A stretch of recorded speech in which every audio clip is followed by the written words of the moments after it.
Hoy vamos a hablar del legalismo y lo que significa, porque parece que es un tema que no tiene importancia, pero la tiene y mucho. Aunque antes vamos a conectar con los versículos que vimos el domingo pasado para explicar un poco mejor qué es eso, qué significa eso que escuchamos de que en Cristo estamos completos, de que Cristo nos dio la vida juntamente con Él. Vamos pues a Colosenses 2, versículos del 13 al 15. Y a vosotros, estando muertos en pecados y en la incircuncisión de vuestra carne, os dio vida juntamente con Él, perdonándoos todos los pecados, anulando el acta de los decretos que había contra nosotros, que nos era contraria, quitándola de en medio y clavándola en la cruz, y despojando a los principados y a las potestades, los exhibió públicamente, triunfando sobre ellos en la cruz. Y a vosotros, se está refiriendo Pablo también, vosotros colosenses residentes en Bilbao, a vosotros que antes estabais muertos, fundamentalmente por el pecado de despreciar a Dios y su regalo en la cruz, y así poder vivir unos cuantos años de vida aquí independientes de Él, ahora, a pesar de ese pecado, os ha dado vida. Y no cualquier tipo de vida, sino una vida juntamente con Él. Eso es lo que recibimos del Señor. Casi nada. Porque sin la vida no hay nada. ¿Para qué queremos las cosas si no tenemos la vida para disfrutarlas? Y cuando digo vida me estoy refiriendo a la vida de verdad, a la vida completa que Dios puso a nuestra disposición al crearnos allí en Edén. Vida, y ahora lo vamos a ver en pantalla, y como hemos visto en este vídeo de introducción, vida bios, suje y zoe. ¿Qué significa esto? Cuerpo, alma y espíritu. Eso es de lo que está compuesto el ser humano. Pero si Pablo dice que antes estábamos muertos, pero que ahora tenemos vida juntamente con Cristo, ¿de qué vida pues nos habla? ¿Cuál es la muerte a la que se refiere? El hombre está muerto. Claro, evidentemente biológicamente no, estamos vivos biológicamente, está muerto espiritualmente mientras no esté incircunciso, o sea, mientras su pecado no haya sido cortado, arrancado de su corazón por Dios. Esa muerte de la que estamos hablando, de la que habla la Escritura, la muerte espiritual, no se manifiesta de momento en su cuerpo bios y en su mente suje, aunque las enfermedades, el envejecimiento, los problemas mentales y finalmente la muerte nos anuncien que esa vida bios, biológica, y suje, psicológica, solo es temporal. Sin embargo, la muerte sí que se manifiesta desde el principio en nuestra vida zoe, en nuestra vida espiritual. ¿Por qué? Porque esa vida solo puede provenir de Dios. Perdimos en Edén. Perdimos en Edén por querer ser igual a Dios, y esa pérdida se ve trágicamente en la vida bios cuando morimos, pero en donde primero se manifiesta esa pérdida es en la muerte espiritual.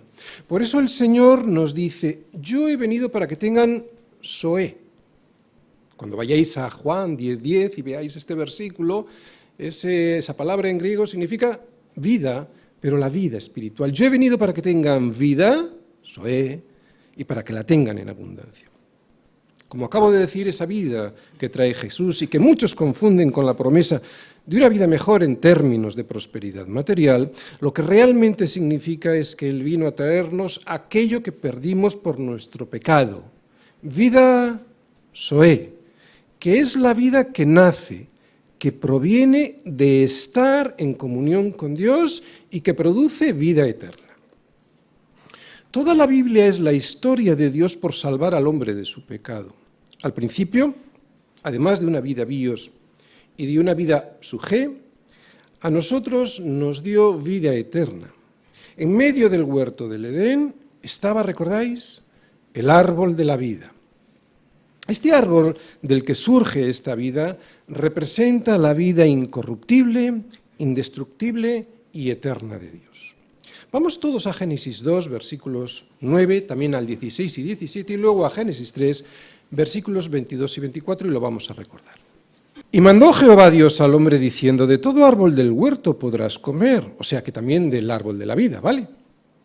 Mas del árbol de la ciencia del bien y del mal no comerás, porque el día que de él comieres, ciertamente morirás. Bueno, antes en el 9 dice, y Jehová Dios hizo nacer de la tierra todo árbol delicioso a la vista y bueno para comer, también el árbol de la vida en medio del huerto y el árbol de la ciencia del bien y del mal. ¿De acuerdo? Pero sin embargo, y nos vamos al 3, a Génesis 3, versículos del 22 al 24, fijaros, después del pecado, después de la caída, lo que dice Dios. Y dijo Jehová Dios, he aquí el hombre es como uno de nosotros, sabiendo el bien y el mal. Ahora pues, que no alargue su mano y tome también del árbol de la vida y coma y viva para siempre. Y los sacó Jehová del huerto del Edén, para que labrase la tierra de que fue tomado. Echó pues fuera al hombre y puso al oriente del huerto de Edén querubines y una espada encendida que se revolvía por todos lados para guardar el camino del árbol de la vida. En estas líneas hemos visto que Dios, al crear al hombre, también le dio, además de una vida bios y de una vida psugé, lo que le dejó fue el árbol de la vida del cual podía comer ese alimento. Era un árbol del que surgía una vida que dependía de Dios. Antes de que el hombre cayese en pecado, éste solo tenía vida bios y subgé, pero podía comer del árbol de la vida que le mantenía con vida zoé, o sea, una vida eterna que dependía de Dios. ¿Por qué podía comer de este árbol de la vida? Porque tenía una relación con Dios. ¿Entendéis? ¿Vais entendiendo qué es lo que pretende el Señor cuando quiere que estemos en Cristo? Otra vez, ¿por qué podía comer del árbol de la vida y por lo tanto tener vida eterna antes de caer en pecado? Porque tenía una relación con Dios. Este era el propósito de Dios, que el hombre viviera de verdad y al estar en comunión con Dios, que también tuviese vida eterna. Pero el hombre cayó en pecado y, como acabamos de leer, Dios le expulsó. Ya no podía comer del árbol de la vida, por lo tanto ya no tenía vida zoé.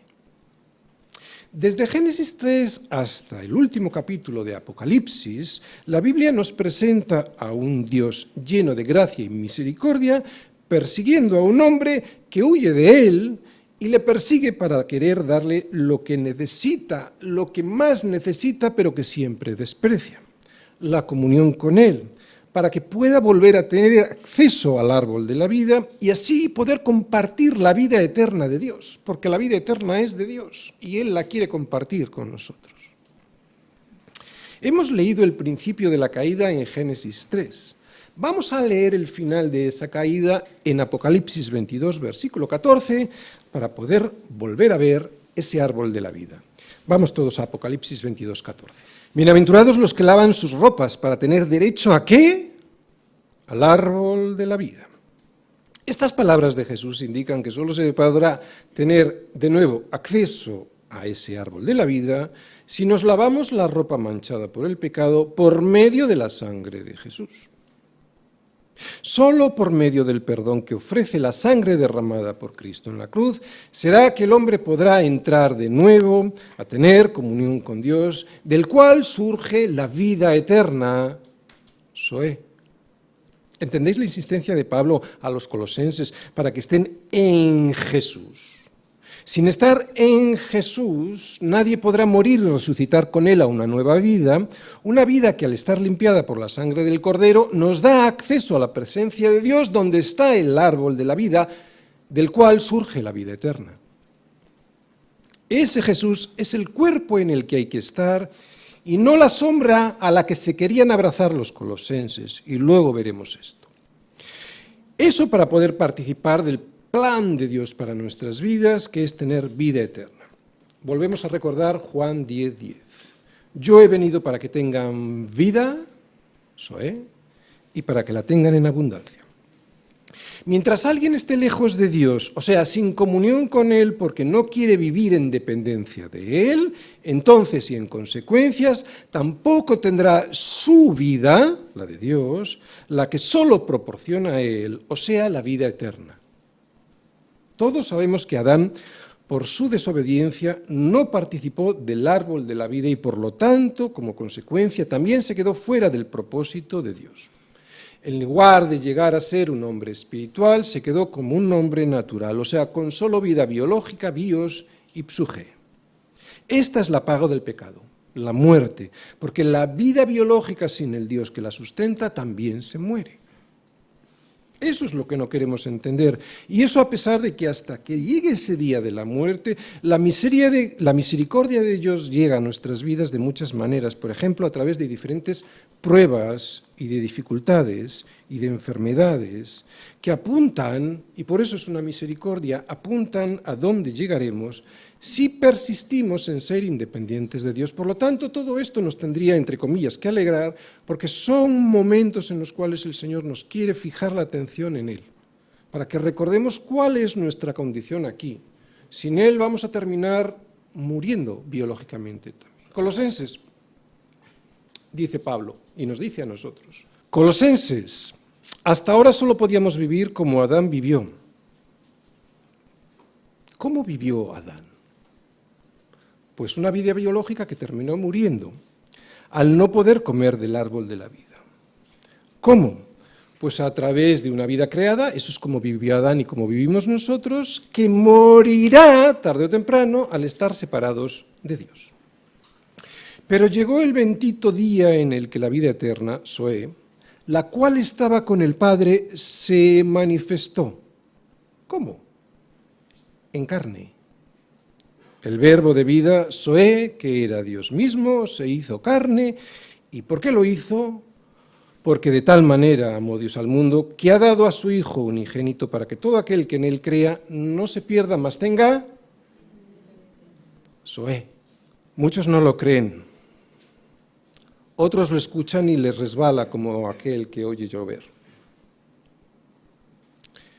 Pero si no estamos en Cristo,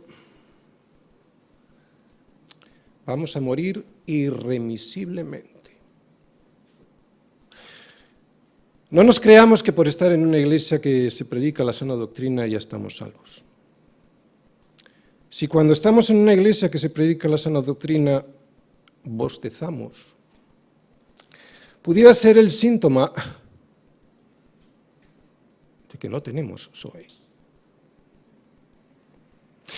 Debiéramos sorprendernos y nunca dejar de sorprendernos.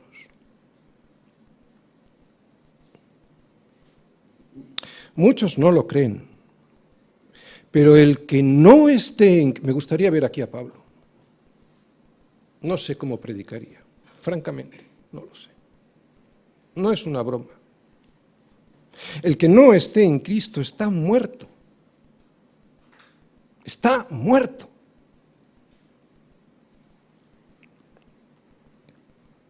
Dios dice que solo aquel que cree en el que Él envió al mundo para que no se pierda, podrá tener vida, Zoe, la vida eterna. Pero eso se ha de manifestar con un anhelo por escuchar la palabra de Dios. Para tener derecho al árbol de la vida, he de limpiar, he de lavar mis ropas en su sangre, porque nadie puede llegar sucio y con las ropas sin lavar hasta su presencia para poder comer de ese árbol que es el que da la vida. ¿Recordáis la espada encendida y que se revolvía? Nadie podrá.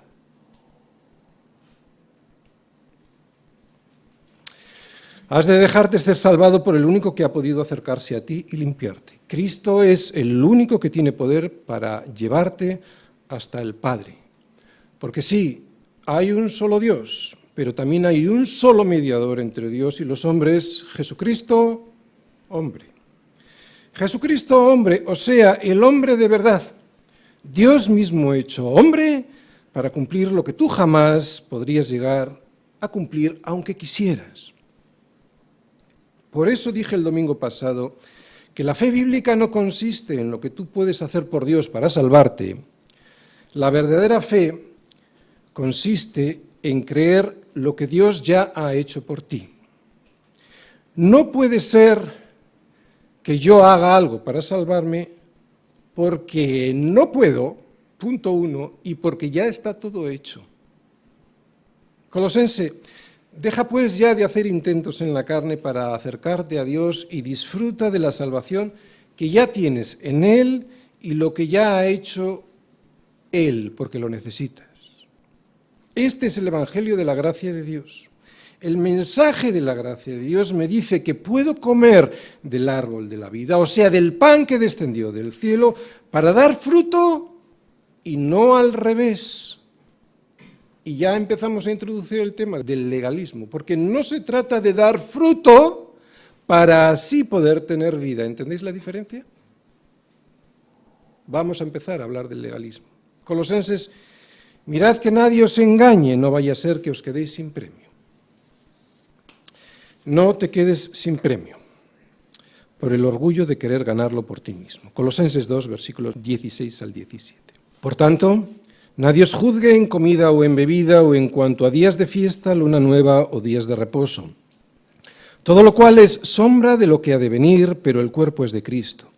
Nadie os prive de vuestro premio, afectando humildad y culto a los ángeles, entremetiéndose en lo que no ha visto, vanamente hinchado por su propia mente carnal, y no asiéndose a la cabeza, en virtud de quien todo el cuerpo, nutriéndose y uniéndose por las coyunturas y ligamentos, crece con el crecimiento que da Dios. Pues si habéis muerto con Cristo en cuanto a los rudimentos del mundo, ¿por qué como si vivieseis en el mundo os sometéis a preceptos tales como no manejes, ni gustes, ni aun toques, en conformidad a mandamientos y doctrinas de hombres, cosas que todas se destruyen con el uso? Tales cosas tienen a la verdad cierta reputación de sabiduría en culto voluntario, en humildad y en duro trato del cuerpo, pero no tienen valor alguno contra los apetitos de la carne. Lo que Cristo hizo en la cruz, como pudimos ver el domingo pasado, fue perdonarme al clavar allí todos mis pecados, pagando por mí. Y de esa manera, anulando el acta de los decretos que me era contraria, pudo quitar todo el poder que tenían los principados y potestades de este mundo y exhibirlos públicamente en su derrota. Y si esto es así, si Él ya lo ha hecho todo, por tanto, versículos 16 al 18, por tanto, nadie os juzgue en comida o en bebida o en cuanto a días de fiesta, luna nueva o días de reposo, todo lo cual es sombra de lo que ha de venir, pero el cuerpo es de Cristo. Nadie os prive de vuestro premio. Si la sabiduría y necedad de este mundo con sus principados y potestades fueron exhibidas públicamente en su derrota, entonces, dice Pablo a los colosenses, ¿por qué os queréis volver a someter a ellos? Algo que debiéramos entender bien los cristianos y que a veces no conseguimos entender es saber que no solo hemos sido salvados por gracia, sino que también seguimos caminando por gracia, no por obras, aunque hacemos obras. Por eso Pablo les está advirtiendo a los colosenses que nadie les condene. No dejéis que nadie os prive de la realidad que ya tenéis en Cristo, que ninguno de esos falsos maestros que se jactan de vosotros y que os menosprecian poniéndose como árbitros contra vosotros para engañaros, os prive del premio que ya os dio Cristo, que es la salvación. Y que no os lo quite ni os lo eche en cara solo porque no hacéis ciertos rituales. Los falsos maestros, además de una enseñanza equivocada que dejaba fuera del trono a Cristo, como, no sé, le tenían como alguien accesorio, decidían, como si fuesen ellos árbitros de la salvación, quién era cristiano y quién no lo era. Y lo grave es que lo decidían en función de a través de unos juicios como por ejemplo sobre la comida que comían y la bebida que tomaban. Y aquí quiero hacer un apunte, no solo está hablando de judaísmo, es cierto, sino que también está hablando de paganismo, porque en los rituales judíos casi no se habla de la bebida, y sin embargo sí de la comida, y aquí estamos hablando de bebida. Por lo tanto, era una mezcla entre ritualismo judío y ritualismo pagano, ¿vale? Hacían los juicios sobre los colosenses en función de si hacían ciertas cosas, digo, como por ejemplo, acabo de decir, la comida que comían, la bebida que tomaban, o sobre los días de fiesta que guardaban o no guardaban, sobre si rendían culto a los ángeles o no, y si tenían experiencias sobrenaturales, y esto es muy típico en algunas iglesias, ¿vale?, hacer juicio de valor en función de experiencias sobrenaturales, o sobre si mortificaban su cuerpo para ser más agradables al Señor. Pablo les dice que poner su vista ahí les podría llevar fuera de Cristo y que por lo tanto podrían perder el premio que ya tenían delante y ganado por Cristo. De estos tres errores que Pablo les presenta y en los que están a punto de caer, el legalismo con su ritualismo del antiguo pacto, el misticismo y el ascetismo, hoy solo vamos a ver el primero, ¿vale? Vamos a hablar del legalismo. Lo primero que los falsos maestros les estaban diciendo es que no eran cristianos a los miembros de esta iglesia, por lo menos que no eran cristianos de primera, porque no comían lo que debían comer, porque no guardaban las fiestas que debían guardar. Pero Pablo les dice que todo eso era la sombra de lo que habría de venir. Todo el sistema ritual que los judíos habían recibido de parte de Dios era la sombra que proyectaba el cuerpo que estaba viniendo y que llegó con Cristo, ¿entendéis? Otra vez. Todo el sistema ritualista que los judíos habían recibido de parte de Dios, y sí lo habían recibido de parte de Dios, era simplemente la sombra del cuerpo que habría de venir y que llegó en Cristo. Y tenía un motivo claro esto, era formar un pueblo único y especial, separado del resto por Dios, con el único y principal motivo de ir preparando la llegada, el camino de Jesús.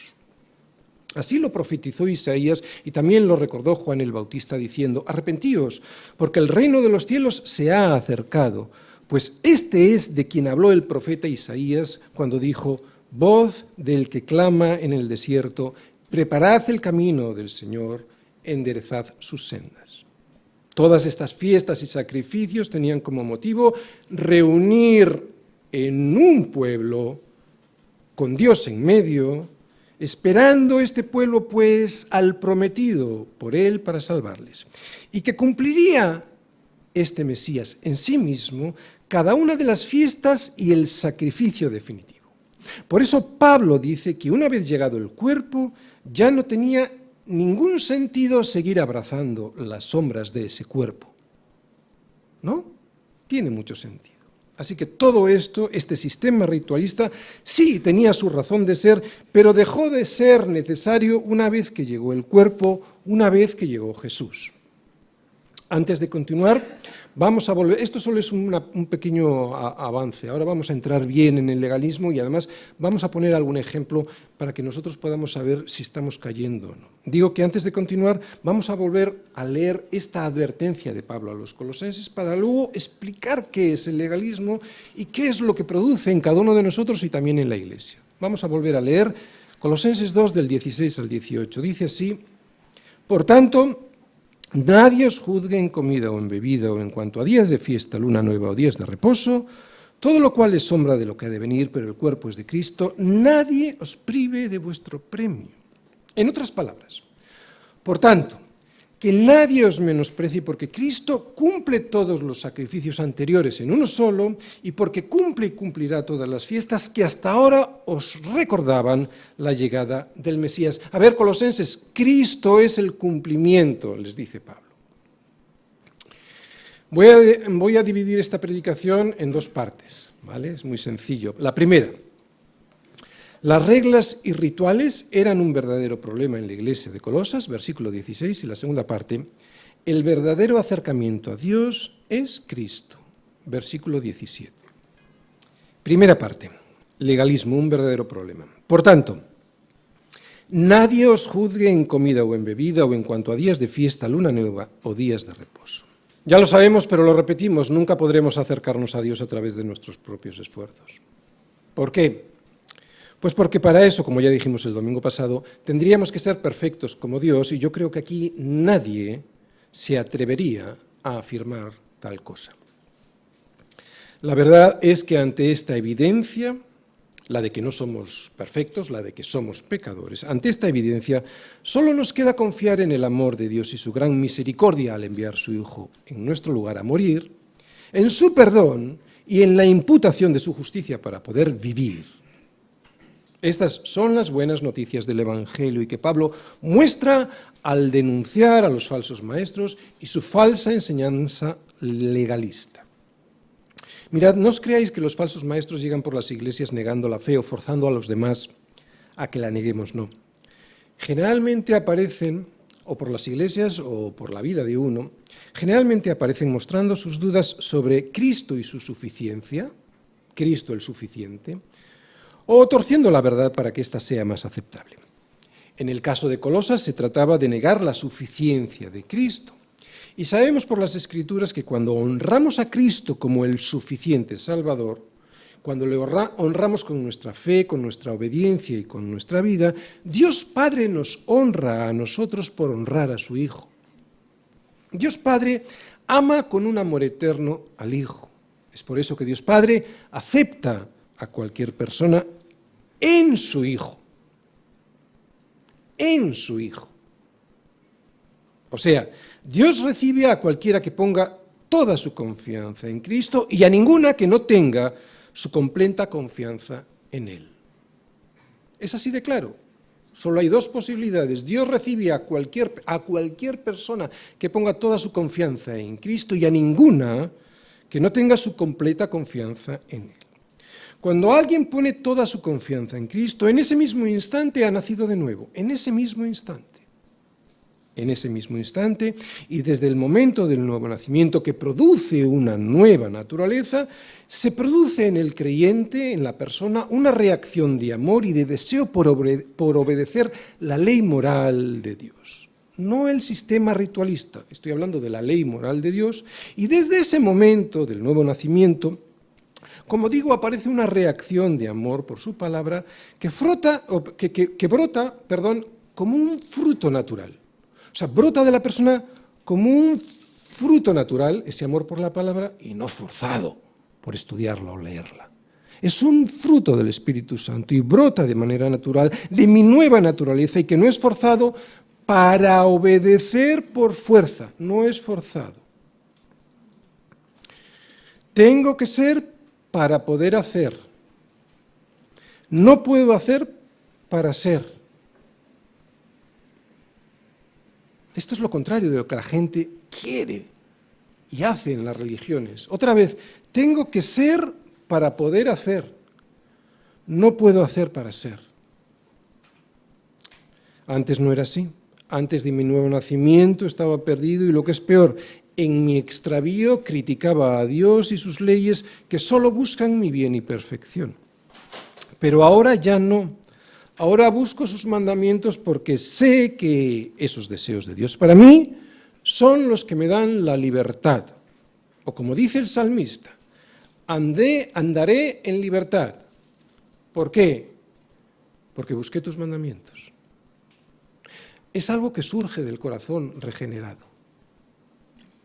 Tenemos la ley moral de Dios en las Escrituras para saber qué es lo que está bien y lo que está mal. Más aún, según el nuevo pacto, si es que soy un creyente nacido de nuevo, tengo grabada esa ley en mi mente y corazón para seguir la opinión de Dios como un fruto del Espíritu y no como una obra en la carne.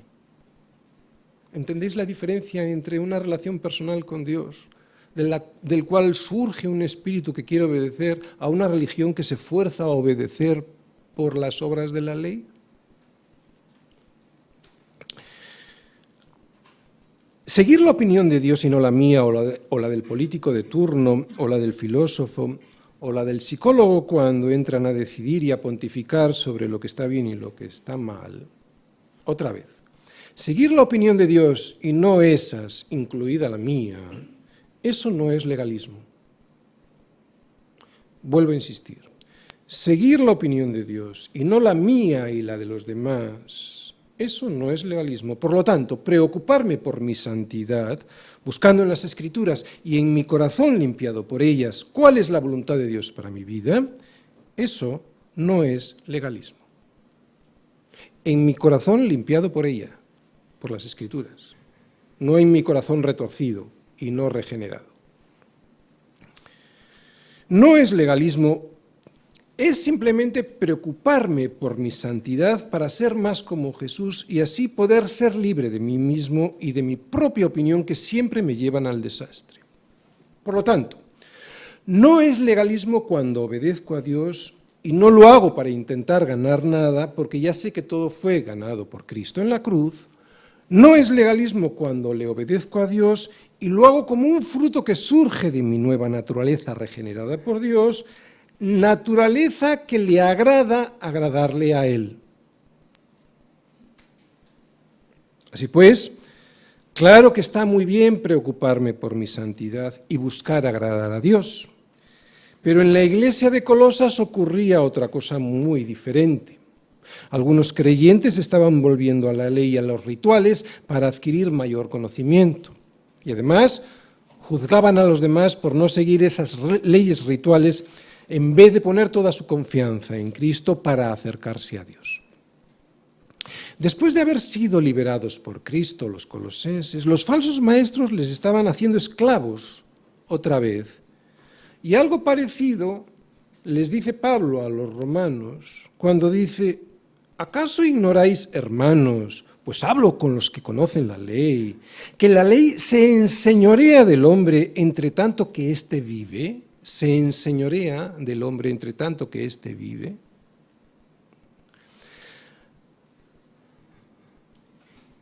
Así pues, para los colosenses, el Señor, si os fijáis, ya no era Cristo.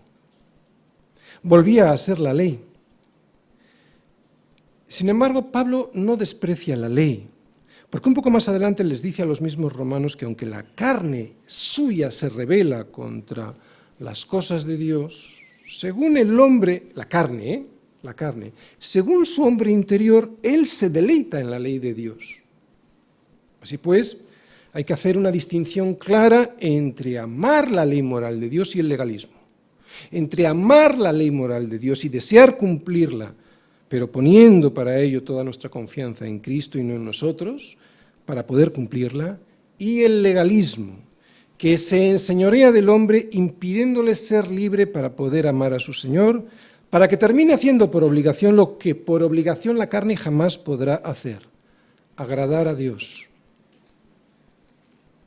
Para el creyente es un deleite hacer la voluntad de Dios. Para el legalista es una esclavitud cumplirla. Para el creyente es un deleite hacer la voluntad de Dios porque surge como un fruto del Espíritu. Para el legalista es una esclavitud cumplirla porque es una obra en la carne para ganarme algo. Todas las cosas me son lícitas, mas no todas me convienen. Todas las cosas me son lícitas, mas yo no me dejaré dominar por ninguna. Es lo que dice Pablo a los Corintios. Pensar así y dirigirse así en la vida, eso no es legalismo. Eso es reconocer que la voluntad de Dios nunca coincide con la opinión de una mente no regenerada y que cuando coincide porque ya ha sido regenerada, como en el caso de Pablo, entonces tengo que esforzarme para que no me domine aquello que sé que no me conviene. Pero esto no es legalismo. Hacer esto no es buscar cumplir la ley en la carne para ganarme el favor de Dios. El favor de Dios yo ya lo tengo si he recibido a Cristo. Hacer esto es simple y llanamente ser sensato, buscar mi bien y honrar a Dios cumpliendo con su sensatez en mi vida. Pero la intención de los falsos maestros no era esta. Era convencer a los colosenses que, para alcanzar la salvación, era necesario e imprescindible guardar estrictamente todas sus prescripciones. Y digo sus prescripciones porque Pablo también habla de unas tradiciones de los hombres. Eran prescripciones que ponían estos falsos maestros. Y si el legalismo es un peligro con respecto a las prescripciones del Antiguo Testamento, cuanto más lo será con respecto a las reglas de invención humana. Para resumir, el legalismo se trata de lo que yo puedo hacer por Dios y mi salvación. El Evangelio es todo lo contrario, se trata de lo que Dios ya hizo por mí en la cruz. Yo, frente a Él. Esa es la gran diferencia. Mi obediencia, frente a la obediencia de Cristo en la cruz. Mis méritos, frente a los méritos de Cristo en la cruz. Mi sacrificio, frente a su sacrificio en la cruz. Mi vida de santidad, frente a la santidad de Cristo. Mis obras para salvarme, para poder comprar el favor de Dios, frente al regalo de la gracia que nos da Dios, y que ya lo ha hecho todo antes de que yo naciera. Esa es la diferencia. Es sutil la diferencia. ¿Os habéis fijado? ¿Por qué es sutil la diferencia? Porque estamos hablando de obediencia, de sacrificio, de santidad. De ahí el gran peligro del del legalismo. Pero esa es la gran diferencia. El orgullo de haber hecho algo por mi salvación, aunque sea poco, cuando resulta que no hice nada. Bueno, sí, puse mis pecados, ¿verdad? Puse estar muerto en mis delitos y pecados hasta que Jesús en su misericordia clamó a gran voz y me dijo: Lázaro, ven fuera. Y solo entonces pude salir de la muerte. Poco puede hacer un muerto. Necesito ser resucitado con Cristo para poder oír lo que Él tiene que decirme. Cristo lo es todo, también el cumplimiento. Por eso tengo que estar en Él para poder hacer su voluntad, pero sobre todo para que esa voluntad le sea agradable a Dios. No puedo hacer la voluntad fuera de Dios porque eso no le agrada a Dios. Por eso para el creyente es un deleite hacer la voluntad de Dios, porque está en Cristo. Y sin embargo para el legalista es una esclavitud cumplirla, y además es una esclavitud que impone a los demás. Y en esta esclavitud propia, y que además impone a los demás, podemos ya intuir una serie de consecuencias del legalismo en mi vida y en la vida de la Iglesia. Vamos a ir viéndolas. En mi vida, por ejemplo, la primera que vemos y que ya hemos comentado, el orgullo. Así como la gracia produce humildad al ver el gran sacrificio de Cristo en la cruz y vergüenza porque veo mi maldad y cómo me estuve resistiendo durante años al regalo de su gracia, lo que también me produce esa vergüenza es poder pedir perdón, dándole toda la gloria a Dios otra vez. Así como la gracia me produce humildad porque veo lo que ha hecho Cristo y me da vergüenza y por lo tanto pido perdón, el legalismo produce todo lo contrario de la gracia. Orgullo. El orgullo de saberme bueno y más bueno que el de al lado. Así que el primer efecto que produce el legalismo es el orgullo frente a la humildad que produce la gracia de Dios. El mejor ejemplo que podemos tener en la Biblia para ver el orgullo que produce el legalismo frente a la humildad que produce la gracia, al confesar que yo soy incapaz de salvarme por mí mismo a través del cumplimiento de la ley, es un ejemplo que ahora vamos a ver y que muchas veces se pone porque es muy ilustrativo.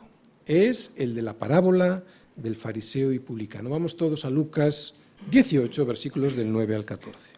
A unos que confiaban en sí mismos como justos y menospreciaban a los otros, fijaros, los que confían en sí mismos siempre menosprecian a los otros, ¿no? Los que confían en la gracia de Dios nunca, porque saben que lo que han recibido lo han recibido por gracia, no por ellos ni por sus esfuerzos. Por lo tanto, a unos que confiaban en sí mismos como justos y menospreciaban a los otros, dijo también esta parábola. Dos hombres subieron al templo a orar, uno era fariseo y el otro publicano. El fariseo, puesto en pie, oraba consigo mismo de esta manera: Dios, te doy gracias porque no soy como los otros hombres, ladrones, injustos, adúlteros, ni aun como este publicano. Ayuno 2 veces a la semana, doy diezmos de todo lo que gano, hago. Mas el publicano, estando lejos, no quería ni aun alzar los ojos al cielo, sino que se golpeaba el pecho diciendo: Dios, sé propicio a mí, pecador.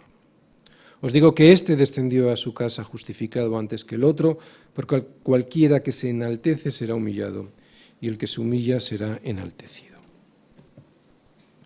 Este es el ejemplo más claro de cómo el legalismo se enfrenta a la gracia de Dios produciendo orgullo.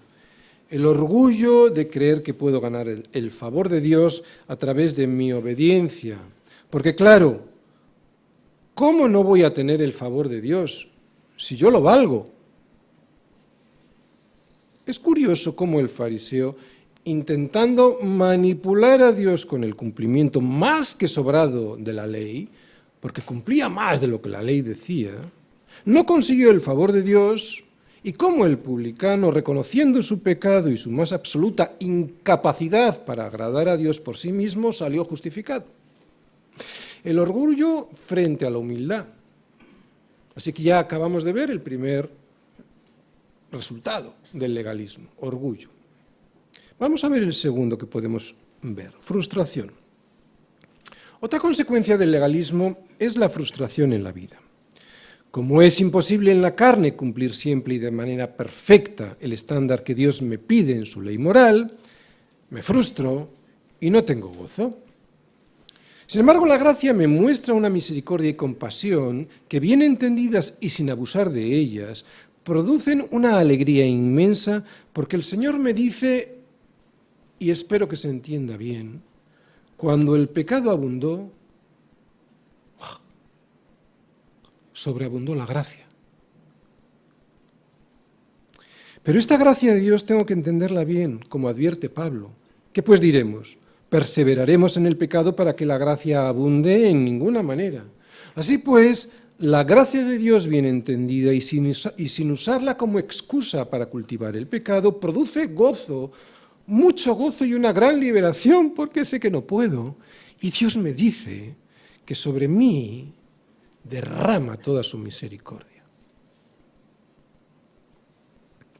No hay nadie más alegre que aquel que, sabiéndose preso, se le anuncia que alguien le ha liberado porque ha pagado por su liberación. Alegría y agradecimiento por la gracia de Dios, eso es todo lo contrario a la tristeza y el orgullo del legalismo. Vamos a ver otra consecuencia. Rechazo de la soberanía de Dios. Esta es muy importante. Vivir bajo la gracia de Dios y no solo ser salvado por ella. A ver, somos salvos por gracia, ¿verdad? Bueno, escuchad bien. Vivir bajo la gracia de Dios y no solo ser salvado por ella, me ayuda a aceptar la soberanía de Dios y por lo tanto a tener contentamiento siempre. Y cuando hablo de contentamiento no estoy hablando de estar siempre sonriendo por la vida como si fuésemos estúpidos. No, no, no.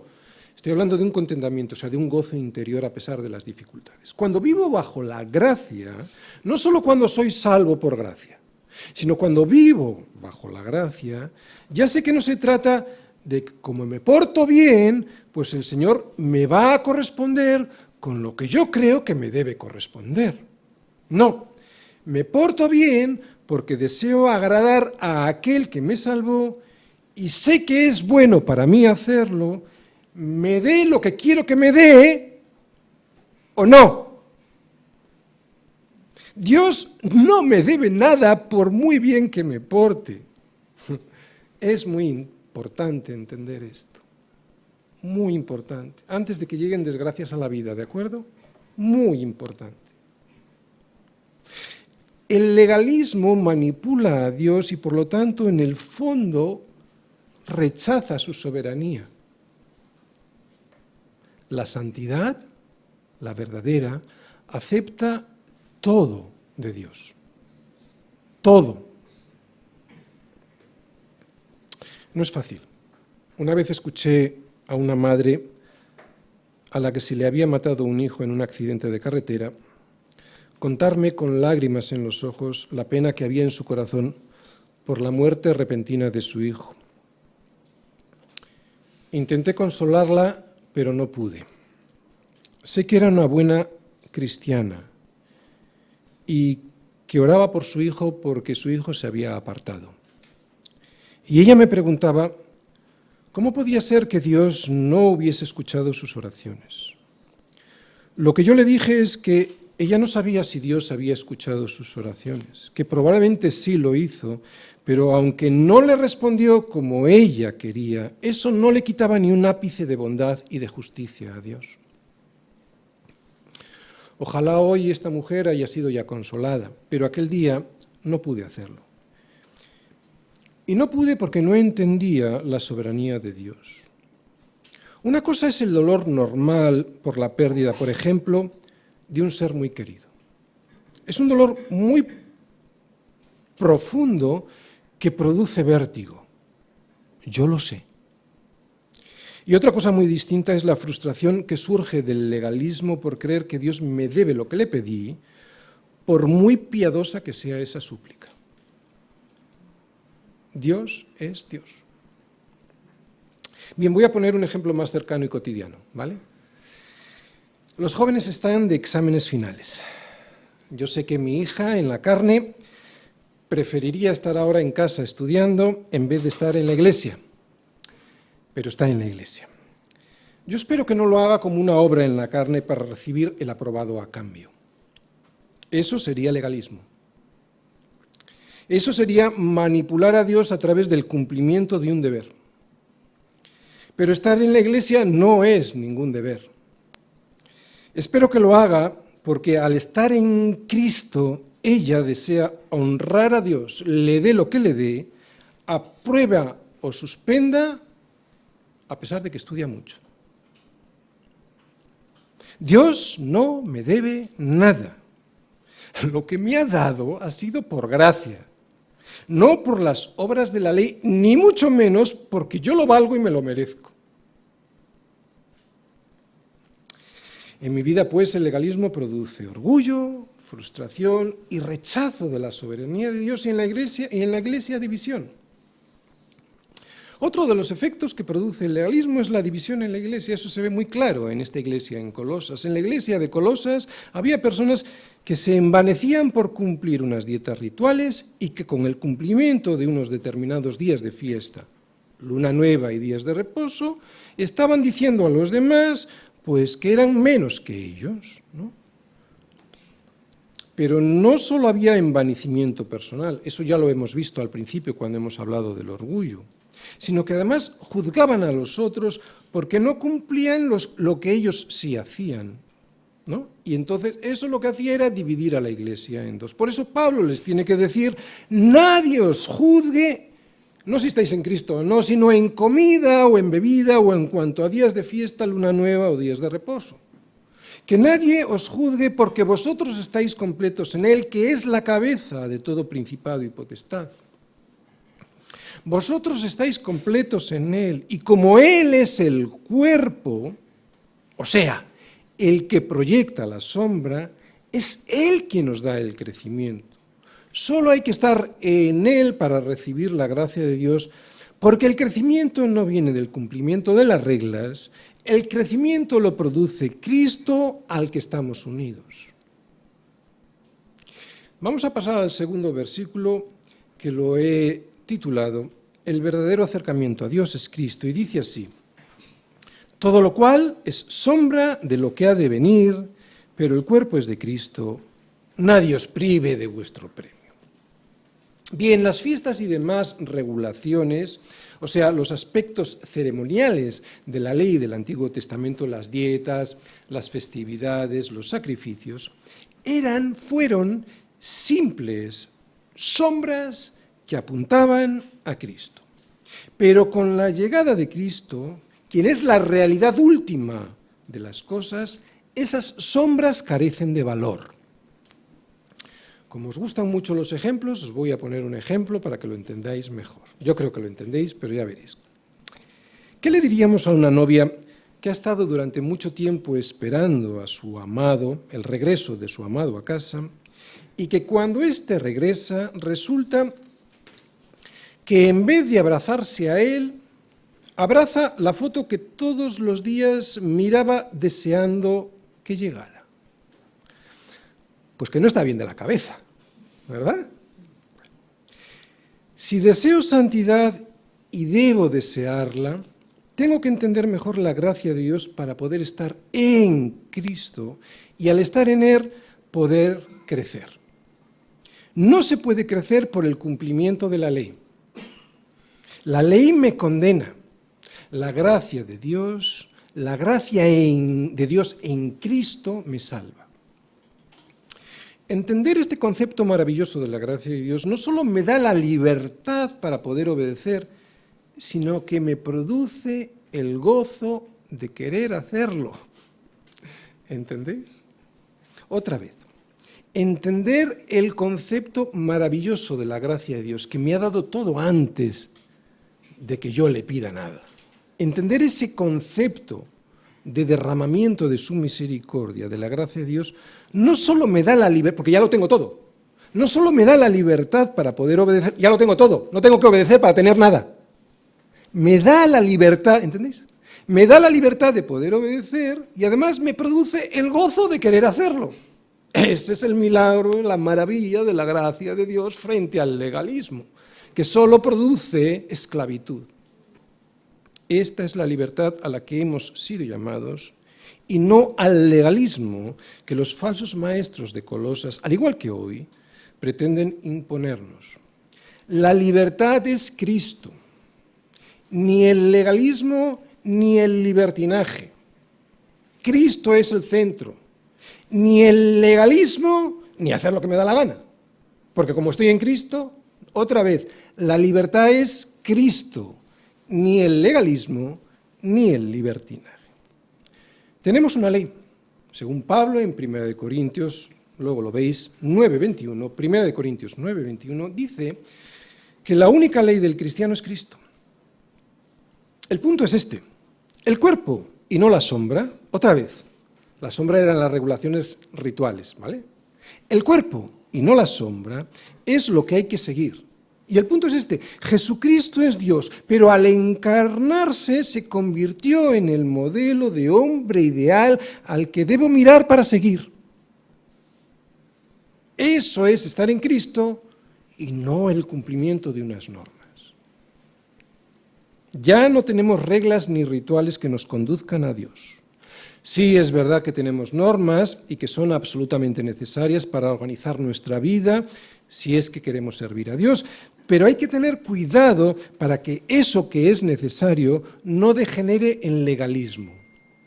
Por lo tanto, y si ya no tenemos la sombra de las regulaciones y de los rituales para dirigirnos a Dios, y lo que tenemos es el cuerpo que producía esas sombras, sigamos al cuerpo, estando en Cristo, estando en el cuerpo.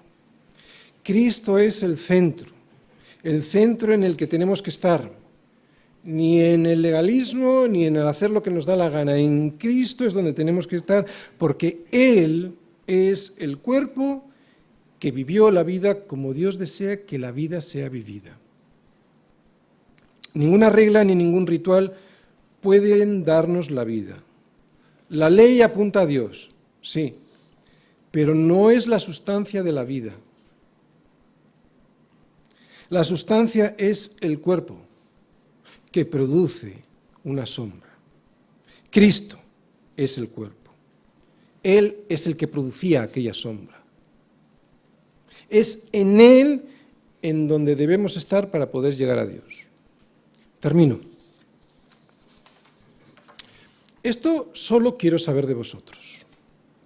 ¿Recibisteis el Espíritu Santo por las obras de la ley o por el oír con fe? ¿Tan necios sois que habiendo comenzado por el Espíritu, ahora vais a acabar por la carne? Esto es lo que le dice Pablo a los Gálatas, y esto es lo que yo os pregunto hoy. Y sigue preguntando Pablo a los Gálatas de la iglesia de Bilbao. Aquel pues que os suministra el Espíritu y hace maravillas entre vosotros, ¿lo hace por las obras de la ley o por el oír con fe?